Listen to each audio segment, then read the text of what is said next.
Hello mga bro, magandang araw. Welcome back na naman at mayroon na naman tayong gagawing isang kwan dito, Bluetooth speaker. Bali ang Bluetooth speaker na ito mga bro, ito ay GTS 1163 yung kanyang model.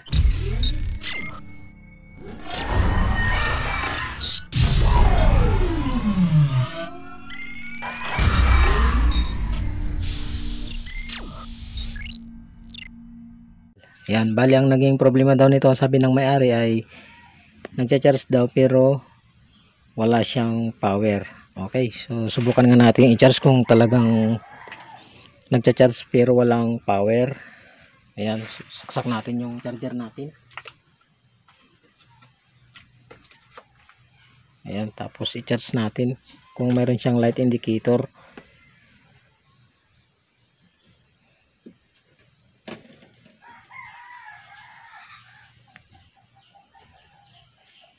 So wala siyang light indicator. Subukan na natin i-power.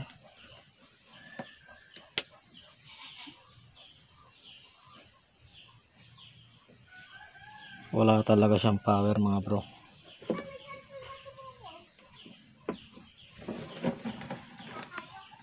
Wala. So wala talaga mga bro. Wala siyang light indicator. Yung kulay red. Ayan, tapos naka-on na yung kanyang power, wala ding display. Ayan o. Ayan, wala. Susubukan natin kung ngayon. Oh, ayun. Naglulos dito mga bro. No, ayun. Oh, nag-charge na siya oh. Dito naglulos dito, ayun oh. Ayan, susubukan na natin i-on kung power. Oh, ayaw talaga mga bro. Wala talagang display. Oh. Namamatay siya pag inon natin yung kanyang volume, namamatay yung power indicator. Ibig sabihin mga bro, pagka ganyan, pag inon natin, nawawala yung voltahe na pumapasok dito sa charging port natin. Nawawala yung kanyang supply. O sige, kuhan muna natin mga bro. Buksan muna natin, titignan natin yung kanyang problema. Ayan, patayin muna natin. Okay. So tanggalin natin mga bro yung mga kanya screw.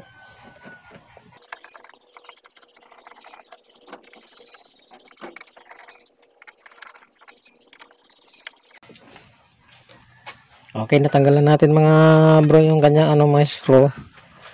Susubukan natin buksan. So dating gawin mga bro, bali ang kung mga pala nito mga bro ay yung pinaka battery nito ay ayan o, 7.4 volt.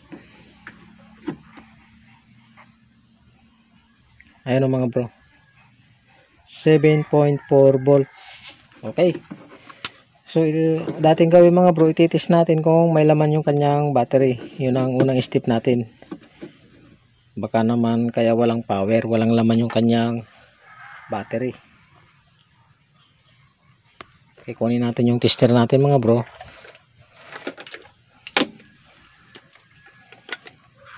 So yun natin.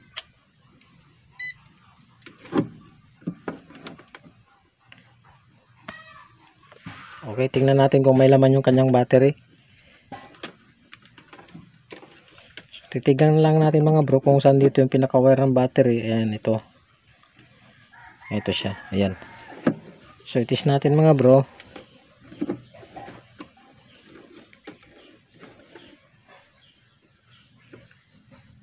Ayan, so bali meron siyang 8.06 8 volt mga bro, full charge yung kanyang battery. Ayan, so subukan nating i-on ngayon kung ano yung kanyang problema. I-on natin yung kanyang volume. Ayan, so tapos itis natin bakit namamatay kanina yung charger nung ino-on natin yung kanyang volume. Ayan, test natin. Ganun mga bro yung kanyang problema. Kapag ka naka-on yung kanyang volume ay nagiging 0-0 yung voltahe ng battery niya oh. Ayan oh. So, subukan nating patayin ulit. Magkakaroon ng voltahe. Ayun, nagkaroon siya ulit ng 08.06. Meron siyang 8 volt mga bro. Full charge yung 7.4 na battery niya. Okay, so subukan nating patayin. Yan, na patay na pala. Tapos ilagay natin sa continuity. O yun muna natin mga bro. Yan. Ayan, tapos i-ground natin yung tester natin dito. Tapos i-test natin kung man nakakarating dito sa kanyang regulator yung 5 volt. So bali wala mga bro, 0 0. So malamang mayroong shorted sa parteng ito. Papasok dun sa pinaka module niya. Okay, patayin muna natin. Ilagay natin mga bro sa continuity sa buzzer. Ayan. So i-check natin kung mayroong shorted. So tingnan lang natin mga bro yung pinaka capacitor niya dito papasok sa regulator ito. Ayan. Ayan o. Okay, check natin. Baka may shorted kaya namamatay yung voltahe ng battery kapag naka-on yung kanyang volume. Tingnan natin kung baliktaran yung kanyang buzzer. Ayun mga bro, mayroon siyang shorted.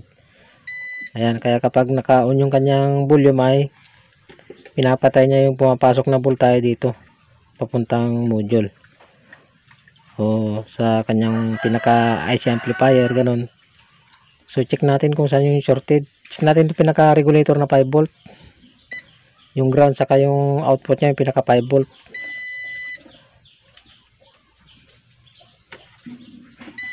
So yun yung kanyang problema mga bro, mayroong shorted. So ang unang gagawin natin, tatanggalin natin itong pinaka-con na ito, regulator, baka ito yung shorted. Ito troubleshoot natin mga bro, hanapin natin yung pinaka-shorted. Okay. Okay, bali focus natin mga bro at tatanggalin natin yung pinaka-regulator, baka yan naman yung pinaka-shorted niya. Ayan. Ayan, medyo i-focus lang natin. So pagtanggal dyan mga bro ay apply muna natin yung mga paa nya para madaling matanggal. Para hindi matuklap yung pinaka foil ng ating board. Ayan, ganyan. Ingat lang baka madama yung mga katabing pyesa. Ayan. So ang gagawin natin pagka ganyan napasok na ganyan, so applyin pa natin yung kanyang pinaka kuan, yung pinaka ground nya dito. Ayan.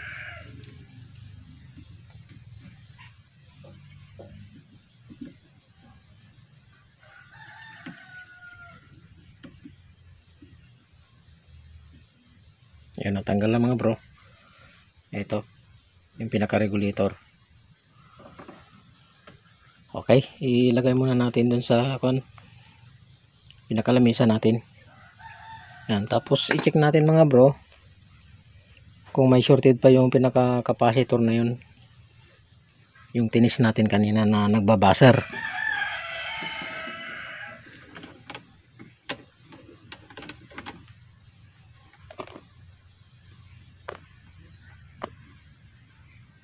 Okay, check natin yung pinaka capacitor kanina na tinuro ko sa inyo, ito. Okay, kung baliktaran pa ba yung buzzer nya.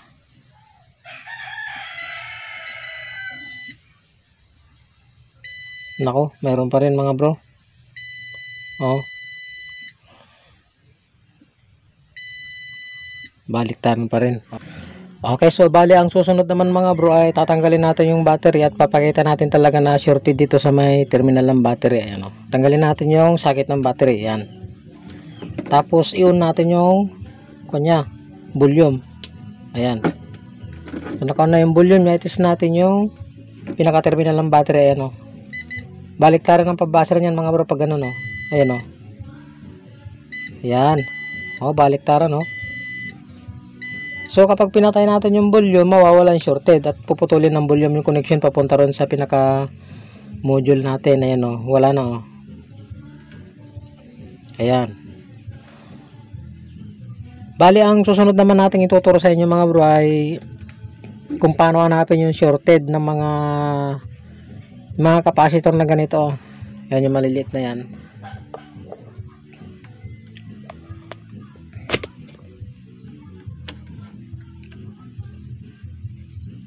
Yung mga ganitong capacitor mga bro, pero dito tayo banda maghahanap. Hahanapin natin dito kung saan dito banda yung mga shorted, yung mga ganyang capacitor o yung maliliit na ganyan. Yan yung mga yan. Okay, so hanapin natin yung pinaka shorted mga bro. I-on lang natin tong video natin para ano.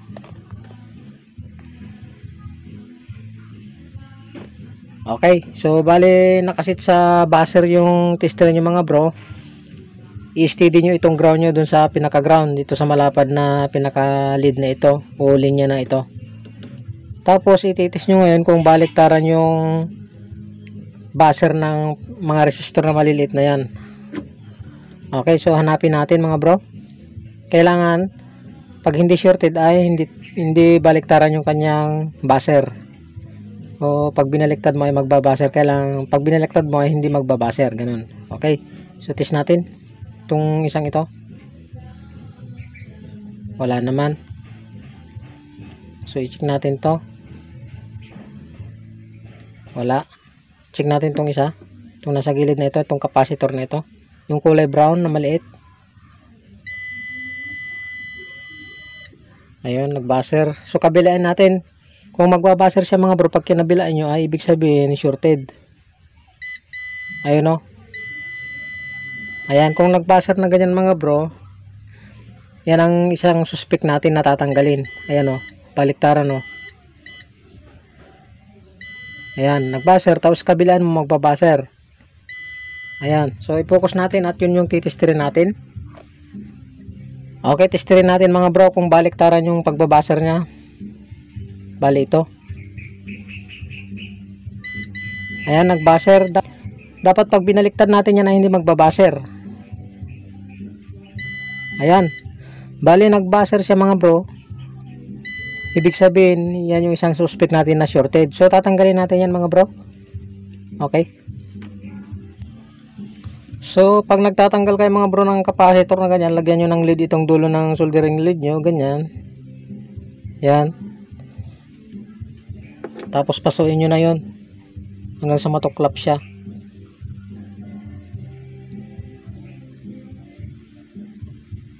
Yan, pasuin nyo sa kabilang kanya, side niya, tapos kabilaan nyo.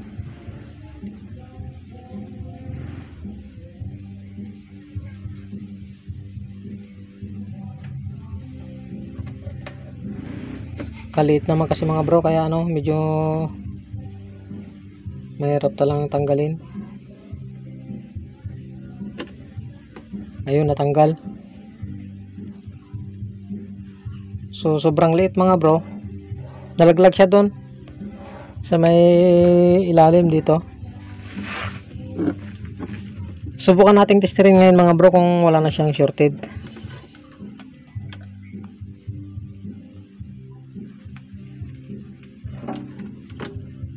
Doon sa may dating pinagtesterin natin sa may capacitor.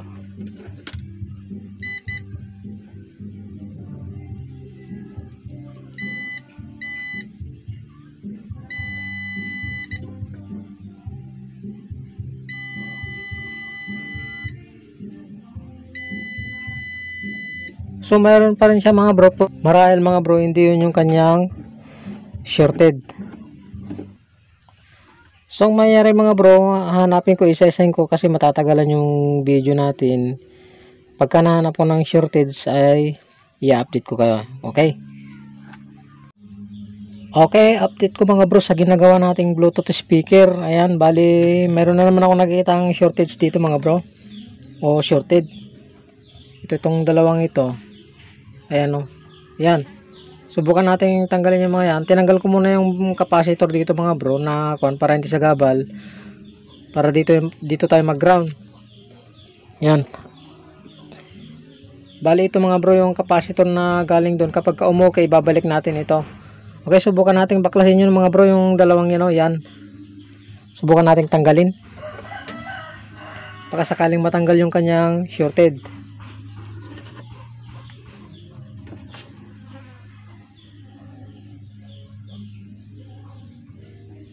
Tanggalin muna natin tong isa lang muna. Dalawang magkatabi itong mga bro na capacitor. Ayun, natanggal oh. Kaliit. Maliit siya.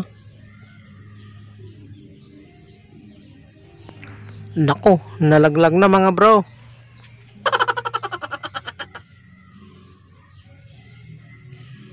So wala na mga bro, nalaglag na siya. Subukan natin kung meron pang shorted. Test natin dun sa gawing yun.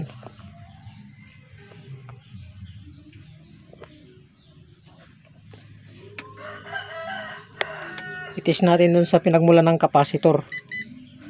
Kung baliktaran pa yung kanyang buzzer. Dapat ganyan, dire-diretso yan mga bro. So nawala mga bro yung kanyang shorted oh. Maaring yun. Tumalbog na eh, maliit. Wala na, nahulog na dun sa buhanginan. Oh, nawala yung kanyang shorted. Wala na, nawala na oh. Ayan, subukan natin ilagay yung kanyang battery kung magkakaroon ng display. Sana magkaroon ng display mga bro para tagumpay itong repair natin. Battery, ibalik natin mga bro. Tingnan natin kung magkaka-display. Yan, tinanggal kasi natin yung kanya. Ay, wala pala yung regulator niya mga bro. Ibabalik muna natin yung regulator niya. Kaya wala siyang display.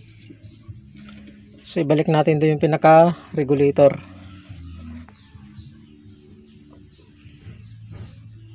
So, tinanggal ko muna mga bro yung battery niya. Ito oh. At babalik natin yung pinaka-regulator niya. Ito oh.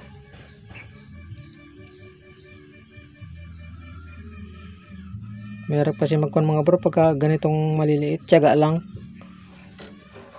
Ayan, pasuin natin muna yung dalawang paa niya.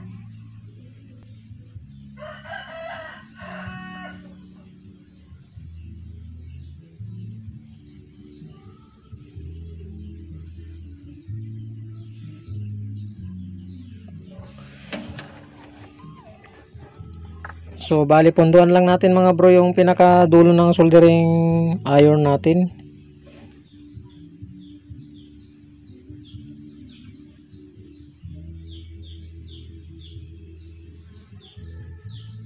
Medyo pasmado na rin tayo mga bro. Ayan.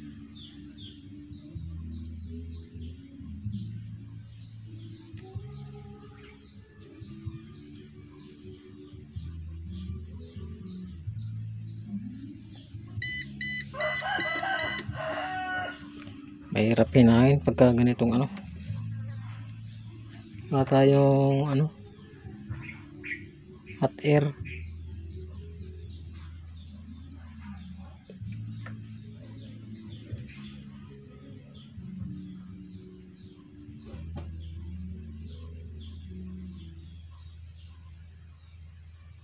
Yun.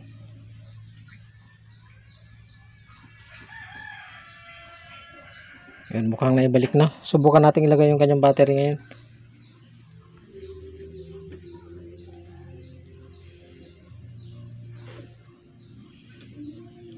Subukan natin i-on. Ayun. Swerte mga bro oh. Nagka-power. Ayun oh. Oh. So, yan, patayin mo natin. Tapos, lagay natin yung mga kanya speaker.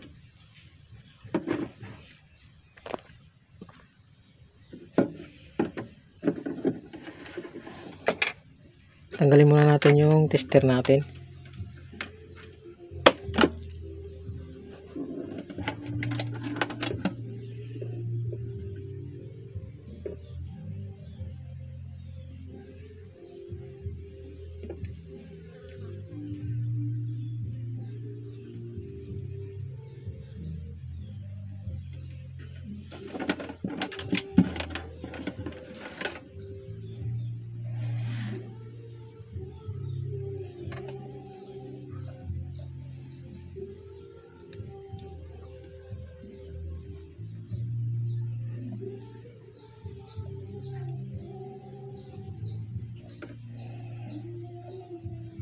Okay, subukan natin ko ngayon patugtugin.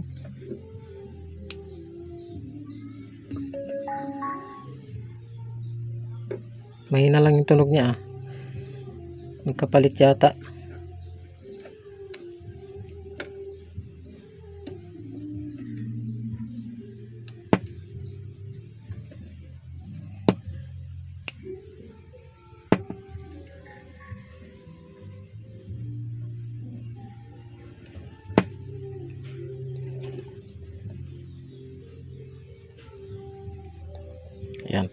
Ito pala dito yung pinaka kanya, ilaw. Umiilaw na siya mga bro. Sa baba oh. Ayun oh. Kung mapapansin nyo, umiilaw na yung kanyang speaker. So dito natin, ito yung pagpapalitin natin. Subukan natin pagpalitin ito. Ayan. So bali mga bro, yung tinanggal natin mga capacitor, okay lang yun. Mga nakaparallel lang kasi yun yung mga ceramic capacitor na easy. Yan, so subukan natin i-off ngayon. Subukan natin i-off.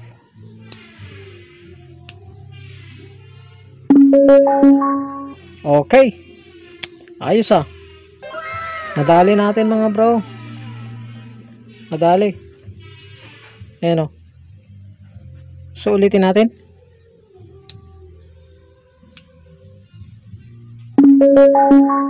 Ayos. Okay. So nahanap natin mga bro yung pinaka shorted, yung sinabi ko maliit na kondo no.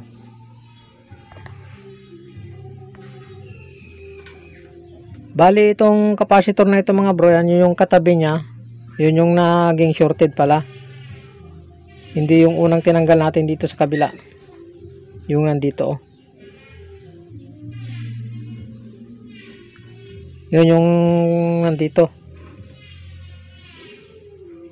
Yung nandito mga bro, yan. So hindi pala yun yung nandito sa kabila, yung magkatabi. Okay. So nadali natin mga bro.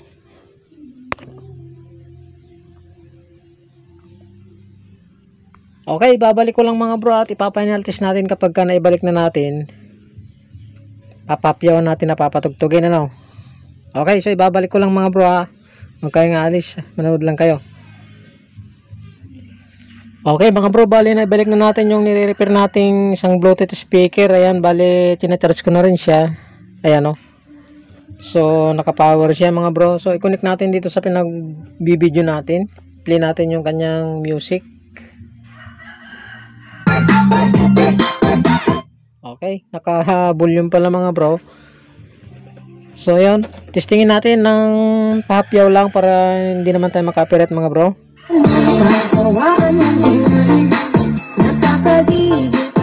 Ayun. So okay siya, ang lakas ng bass niya mga bro. So testingin pa natin ulit.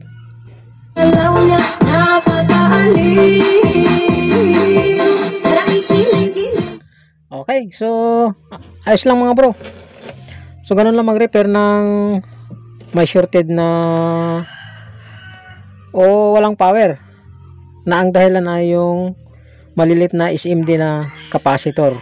Okay, paano mga bro, hanggang dito na namang muli. Sana ay nagkaroon na naman kayo ng konting idea sa video ito at kita-kita na naman tayo sa susunod na mga video ni Laritech. At kung bago ka sa aking channel ay huwag kalimutang mag-like, share, subscribe at pakihit na rin ang notification bell para ma-update kayo sa mga bagong video ni Laritech.